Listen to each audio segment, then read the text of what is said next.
হাত পা বাঁধা অবস্থায় কখন যে ঘুমিয়ে পড়েছি জানি না। রাত তখন যত সম্ভব 9টা বাজছে। হঠাৎ দরজা খোলার শব্দে আমার ঘুম ভেঙে যায়। ঘরটা অন্ধকার ছিল। আকাশ দরজার পাশে সুইচ অন করে আমার দিকে এগিয়ে আসে। আমি শুধু অসহায়ের মতো ওর দিকে তাকিয়ে আছি। আকাশ আমার সামনে বসে আমার মুখের বাঁধন খুলে দিয়ে বলল, সরি, আজ শাস্তিটা খুব বেশি হয়ে গেল। আসলে আজ অফিসে কাজের চাপ একটু বেশি ছিল, তাই কিছু মনে করো না। এই বলে আমার হাত পায়ের বাঁধন খুলে দিল। তারপর দাঁড়িয়ে একটা হাত বাড়িয়ে দিয়ে বলল, এসো, উঠে এসো। সারাদিন হাত পা বাঁধা ছিল, তাই উঠে দাঁড়াতে পারছি না। সেটা বুঝতে পেরে আকাশ আমাকে পাজাকুলো করে রুমে নিয়ে গিয়ে খাটে বসালো। ও যখন আমার সাথে সহবাস করার মন চায় তখন এরকম আচরণ করে। আমি খুব ভালো করেই বুঝতে পারলাম আজ আমার কপালে নরক যন্ত্রণা আছে। এমনিতে আমার পুরো শরীর খুব দুর্বল হয়ে আছে। সারাদিন কিচ্ছু খাইনি। শরীর খুব ব্যথা করছে। কি করে বলি? বললে তো আরও কঠিন শাস্তি দেবে। আমি ভয়ে গুটিসুটি মেরে বসে আছি। আকাশ বলল, কি হলো, ভয় পাচ্ছ কেন? খিদে পেয়েছে, কিছু খাবে? আমি মাথা নেড়ে সম্মতি জানাই। আকাশ বুঝতে পারে আমার খিদে পেয়েছে, কারণ সারাদিন কিচ্ছু খাইনি। তাই কাজের মেয়েকে ডেকে খাবার রুমে দিয়ে যেতে বলে।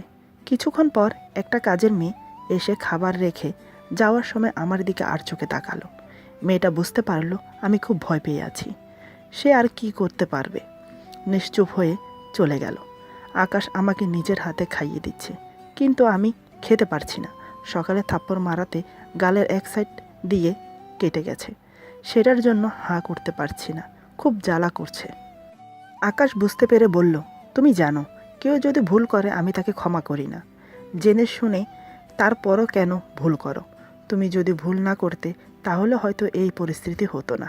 এখন জ্বালা করলেও লক্ষ্মী মেয়ের মতো খেয়ে নাও, কারণ আমি আর ওয়েট করতে পারছি না। আমি বুঝতে পারলাম কেন ও কথা বলছে। নিশ্চয়ই আজ আসার সময় নেশা করে এসেছে। যেদিন নেশা করবে সেদিন সারা রাত আমার উপর অমানসিক অত্যাচার করবে। এটা মনে হতেই অন্তরাত্মা কেঁপে উঠল। না খেলেও উপায় নেই। যদি বলি খাবো না তাহলে চুপ করে আছি। আকাশ বলল, ওকে, কিছু বলতে হবে না। আমাকে খাইয়ে আকাশ কাজের মেয়েকে ডেকে খাবারের প্লেটগুলো নিয়ে যেতে বলল। তারপর আমার কাছে এসে বসে আমার গালে একটা হাত দিয়ে আদর করতে করতে বলল, আজ তোমাকে খুব আদর করতে ইচ্ছে করছে, এসো আমার বুকে এসো। এই বলে আকাশ আমার বুকে ঝাঁপিয়ে পড়ল। অনিচ্ছা সত্ত্বেও ওর মন মতো করে আমাকে ভোগ করল। আমি নিশ্চুপ হয়ে চোখের জল ফেলছি। সেদিকে আকাশের কোনো খেয়ালই নেই। সবে তো মাত্র শুরু। সারা রাত ও আমাকে নিজের মন মতো করে ছিঁড়ে ছিঁড়ে খাবে। আমার ইচ্ছা অনিচ্ছার কোনো দাম নেই। সকালে উঠে দেখি পুরো শরীরে দাগ হয়ে গেছে। ব্যথায় চলতে পর্যন্ত পারছি না। আমার এই পরিস্থিতি দেখে আকাশ হাসছে। নাস্তা করে যাওয়ার সময় আমার কানে ফিসফিস করে বলল, দিন আমাকে বলল, সন্ধ্যার পর রেডি হয়ে থেকো, তোমাকে বাইরে ঘুরতে নিয়ে যাব। মনে মনে আবার এটা ভেবে বসো না, আমি তোমাকে স্ত্রীর অধিকার দিচ্ছি। নেহার ডাক্তার বলেছে তাই নিয়ে যাচ্ছি। আর একটা কথা, বাইরে গিয়ে পালানোর চেষ্টা একদম করবে না। আকাশ চৌধুরীকে তুমি খুব ভালো করেই চেনো।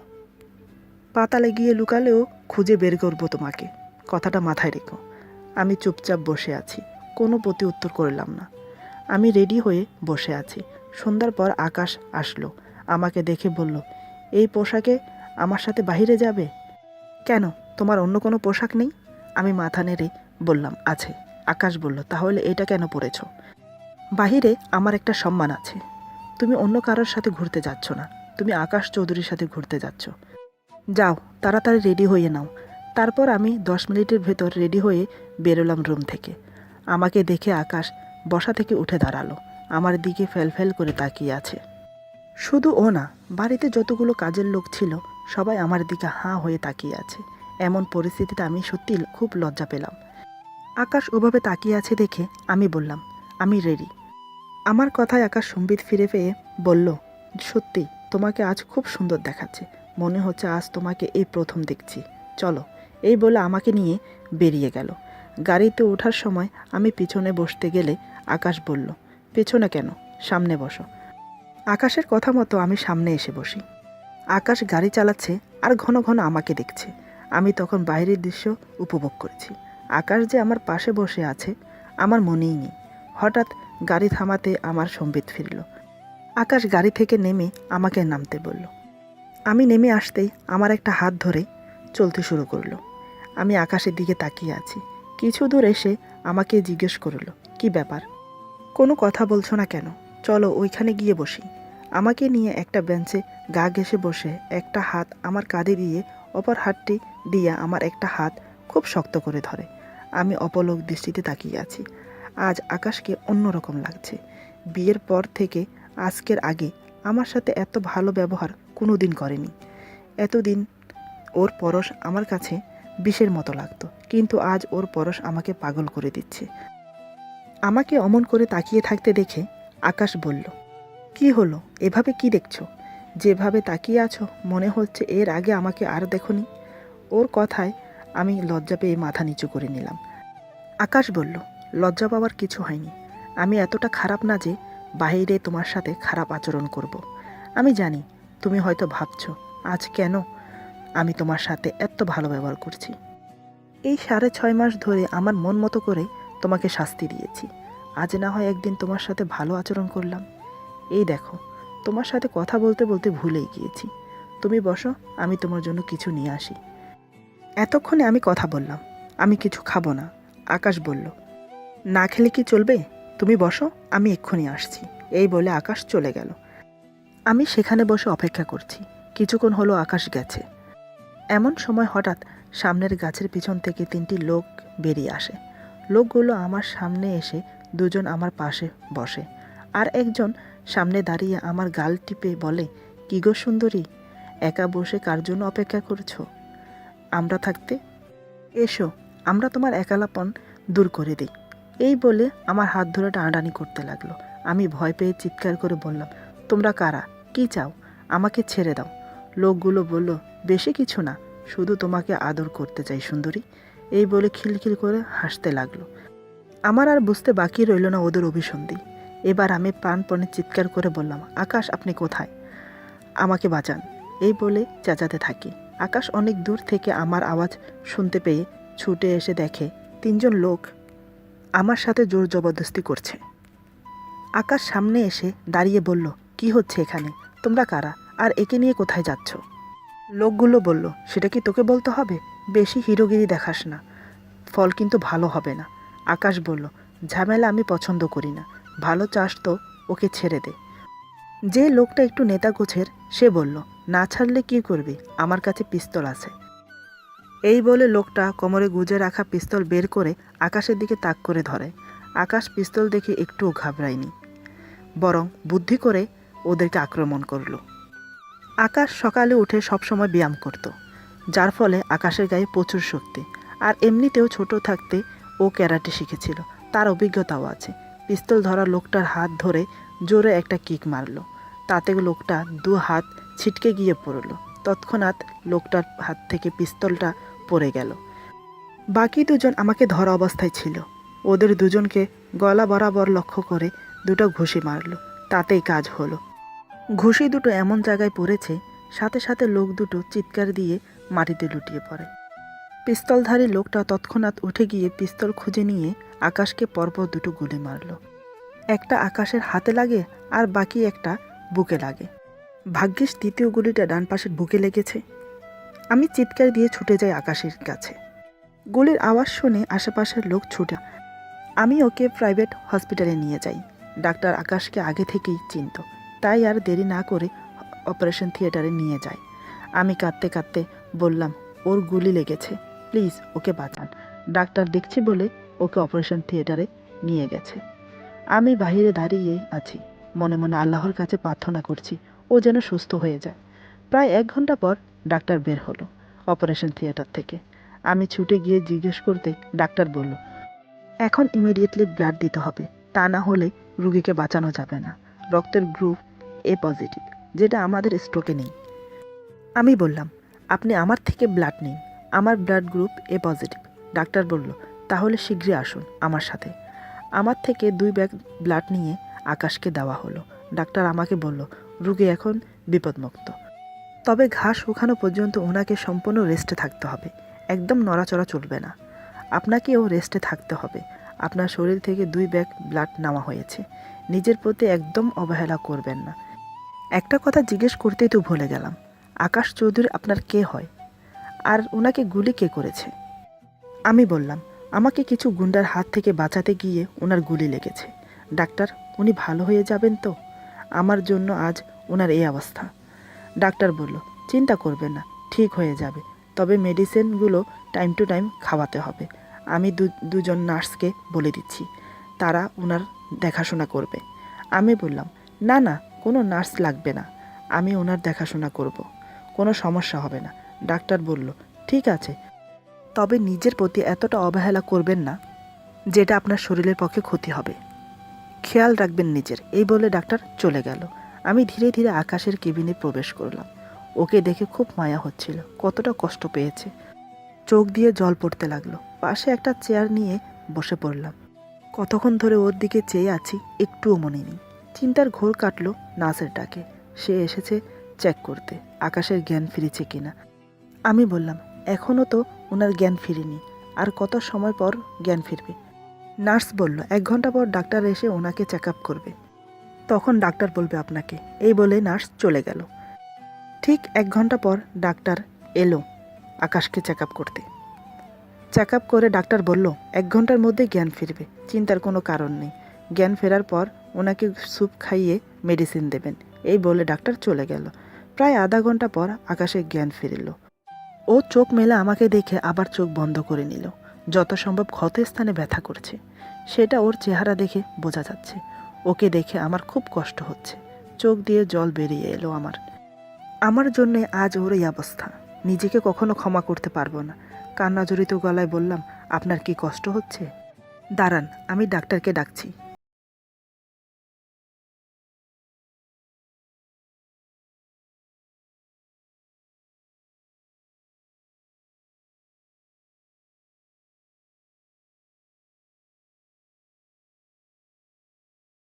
ডাক্তার আর বেশি কিছু বলল না।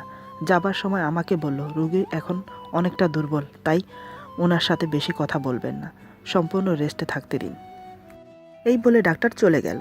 একটু পর নার্স গরম গরম স্যুপ নিয়ে এলো। তারপর আমি আকাশকে খাইয়ে দিলাম। মেডিসিন খাইয়ে আকাশ আবার ঘুমিয়ে পড়ল। প্রায় 5-6 দিন ঘুমিয়ে ঘুমিয়ে দিন কাটলো আকাশের। একটু সুস্থ হলো। আমি একটা ভেজা টাওয়াল দিয়ে আকাশের শরীর পুছে দিচ্ছিলাম। এমন সময় ডাক্তার এলো। আকাশকে বলল, গুড মর্নিং ইয়াং ম্যান, কেমন ফিল করছো? আকাশ মৃদু হেসে বলল, গুড মর্নিং টু। এখন আগে থেকে একটু বেটার আছি। সত্যিই আমি আপনার কাছে কৃতজ্ঞ। ডাক্তার বললেন, এটা আমার কর্তব্য। কৃতজ্ঞ যদি জানাতে হয় তাহলে এই মেয়েটাকে জানাও। সময় মতো যদি তোমাকে হসপিটালে নিয়ে না আসতো তাহলে তোমাকে বাঁচানো যেত না। শুধু তাই না, তোমার রক্তের গ্রুপ আমাদের স্টকে ছিল না। ওই দিন ও যদি ব্লাড না দিত তাহলে তোমাকে বাঁচাতে পারতাম না। এ কয়দিন তোমার অনেক সেবা করেছে, নামাজ পড়ে তোমার জন্য দোয়া করেছে। একটিবার ভালো করে লক্ষ্য করে দেখো ওর শরীরের কী হাল হয়েছে। শুধু তোমার জন্য চিন্তা করে গেছে। 1 বার নয়, 1000 বার আমাকে বলেছে আমি যেন তোমাকে বাঁচিয়ে দিই। এই কয়দিন নাওয়া খাওয়া একদম ছেড়ে দিয়েছে। ধন্যবাদ যদি জানাতে হয় তাহলে ওকে জানাও। নিজের খেয়াল রেখো ইয়াং ম্যান, আমি এখন আসি। এই বলে ডাক্তার চলে গেল। ডাক্তারের কথা শুনে আকাশ হতবাক হয়ে আমার দিকে তাকিয়ে আছে। আমি তখন আকাশের পা পুছে দিচ্ছিলাম। কি বলবে আকাশ আমাকে, ভাষা খুঁজে পাচ্ছে না। এদিকে এসো। আমি ধীরে ধীরে আকাশের সামনে গেলাম। আকাশ আমার একটা হাত ধরে পাশে বসিয়ে ফিসফিস করে বলল, সরি, সত্যি আমি তোমার সাথে অনেক বড় অন্যায় করেছি। যদি মরে যেতাম তাহলে হয়তো আমার প্রায়শ্চিত্ত হতো। আমি ওর মুখ চেপে ধরে বললাম, ছি, কেউ এমন করে বলে? আপনার কিছু হয়ে গেলে আমার কি হবে? আকাশ বলল, আমি তো ভালো না, সবসময় তোমাকে অত্যাচার করি। আমি বললাম, আপনি যেমনই হন, তারপরও আপনি আমার স্বামী। আকাশ বলল, আমি এত কষ্ট দিয়েছি তোমায়, তারপরও তুমি আমাকে স্বামী হিসেবে মানো? আমি বললাম, কেন মানব না? আমি জানি আপনার রাগটা একটু বেশি, কিন্তু তারপরও আপনি আমাকে ভালোবাসেন। তা না হলে নিজের জীবন বিপন্ন করে আমাকে বাঁচাতেন না। আকাশ বলল, ওইটা অ্যাক্সিডেন্ট। আমার এখানে ভালো লাগছে না, বাড়িতে নেওয়ার ব্যবস্থা করো। ওই দিন সব কিছু মিটিয়ে আকাশকে বাড়িতে নিয়ে এলাম। রাতে আকাশের জন্য 1 গ্লাস গরম দুধ নিয়ে রুমে প্রবেশ করলাম। এমনিতে আমি আর আকাশ আলাদা রুমে থাকতাম। আমি আকাশকে বললাম, একটা কথা বলার ছিল আপনাকে। আকাশ বলল, কি কথা বলো? আমি বললাম, আপনি এখন অসুস্থ, কিছু যদি মনে না করেন তাহলে কি আমি এই রুমে থাকতে পারি? আমি এখানে নিচে ঘুমিয়ে পড়ব, রাতে যদি আপনার কিছু লাগে, তাই বলছিলাম। আকাশ আমার দিকে আর চোখে তাকিয়ে বলল, তুমি আমাকে এখনও ক্ষমা করনি? আমি বললাম, আপনি তো কোনো অন্যায় করেননি। আমার কথা শুনে আকাশ অবাক হয়ে বলল, এত দূরে কেন? এখানে এসে বসো। আমি ওর কাছে গিয়ে দাঁড়াতেই আমার একটা হাত ধরে টান দিতেই আমি তাল সামালতে না পেরে ওর বুকের উপর গিয়ে পড়ি। আমার আর ওর মাঝে কোনো দূরত্ব নেই। আমি দু হাতে ওর শার্ট খামচে ধরে আছি। আকাশ আর আমি মুখোমুখি। ওর মুখের গরম নিঃশ্বাস আমার মুখের উপর পড়ছে। এক হাতে ব্যান্ডেজ থাকলেও অপর হাতটি দিয়ে আমাকে জড়িয়ে ধরে বলে, যদি মাফ করে থাকো তাহলে বুকে নিয়ে ভালোবাসা দিচ্ছ না কেন? আমি লজ্জা পেয়ে মুখ গুজে নিলাম ওর বুকে। আকাশ আমাকে আরও শক্ত করে জড়িয়ে ধরে বলল, আই লাভ ইউ। আমিও নিজেকে ধরে রাখতে পারলাম না, আকাশকে জড়িয়ে ধরি। কিছুক্ষণ আমরা একে অপরকে জড়িয়ে ধরে থাকি। আকাশ বলল, এই কয়দিন তোমাকে কাছে পাইনি, প্লিজ আজকে কাছে পেতে চাই। আমি নিজেকে সরিয়ে নিয়ে বললাম, এখন না, আপনি আগে সুস্থ হন। আকাশ বলল, কিন্তু। আমি বললাম, কোনো কিন্তু নয়, দুধ ঠান্ডা হয়ে যাচ্ছে, এটা আগে পান করুন। আমার কথা মতো আকাশ দুধ খেয়ে বলল, তুমি অনেক ভালো, ডাক্তার ঠিক বলেছে, আমি সত্যি ভাগ্যবান, তোমার মতো স্ত্রী পেয়েছি। আমি বললাম, রাত অনেক হয়েছে, ঘুমিয়ে পড়ুন। আকাশ বলল, তুমি ঘুমাবে না? আমি বললাম, আমি নিচে ঘুমাবো। আকাশ বলল, কেন, আমার সাথে ঘুমাবে না? আমি বললাম, না, আমি এখানে ঠিক আছি। আকাশ এবার উঠে এসে আমাকে জড়িয়ে ধরে বলল, প্লিজ আমাকে মাফ করে দাও। আমি কথা দিচ্ছি তোমার উপর আর কখনো অত্যাচার করব না। আমি বললাম, আমি আপনাকে ক্ষমা করে দিয়েছি। আকাশ বলল, তাহলে তুমি খাটে ঘুমাচ্ছ না কেন? আমি বললাম, দেখুন, আপনার হাতে আর চলুন ঘুমাবেন। তারপর আকাশ আমার হাত ধরে নিয়ে গিয়ে খাটে শুইয়ে দিল। আমাকে বুকে জড়িয়ে আদর করতে শুরু করলো। আমার ঠোঁট জোড়া আকাশের ঠোঁটের দখলে নিয়ে গিয়ে কিস করতে থাকে। সারা রাত আমাকে বুকে জড়িয়ে আদর করলো। সত্যি আজ রাতের ভালোবাসা কোনো খাত ছিল না, যাকে বলে নির্ভেজাল ভালোবাসা। সকালে ঘুম থেকে উঠে ড্রয়িং রুমে বসে আকাশ খবরের কাগজ পড়ছিল। আমাকে বলল, আচ্ছা আমি তো অসুস্থ, আমার শ্বশুর কিন্তু আমাকে এখনও দেখতে এলো না, তুমি ফোন করনি? আমি অবাক হয়ে ওকে কিছু বলতে যাব, ঠিক তখনই আমার বাবা এসে হাজির। বাবাকে দেখে আমি ছুটে গিয়ে জড়িয়ে ধরে কেঁদে দিই। আমাকে সারপ্রাইজ দেওয়ার জন্য আকাশ বলেনি। তারপর থেকে সব কিছু ঠিকঠাকভাবে চলতে থাকে। আমার বাবার সম্পূর্ণ বিজনেস আবার ফিরিয়ে দেয়। বড় করে পার্টি দিয়ে সবার কাছে আমার পরিচয় তুলে ধরে। শুনে সবাই অবাক হয়ে যায়। এতদিন ধরে সবাই আমাকে চেনে, কিন্তু কেউ জানে না আমি আকাশের স্ত্রী। এভাবেই সব কিছুর সমাধান হলো এবং আমাদের নতুন জীবন শুরু হলো ভালোবাসার। এখানেই শেষ আজকের পর্ব। যারা আগের গল্প পড়েননি তাদেরকে বলছি, আগের গল্পগুলো পড়ে আসুন। এই গল্পের প্রথম পর্ব না পড়লে বুঝতে পারবেন না, তাই দেরি না করে গল্পটি পড়ে আসুন। লাইক, কমেন্ট এবং শেয়ার করুন, আর সাবস্ক্রাইব করতে ভুলবেন না। আল্লাহ হাফেজ।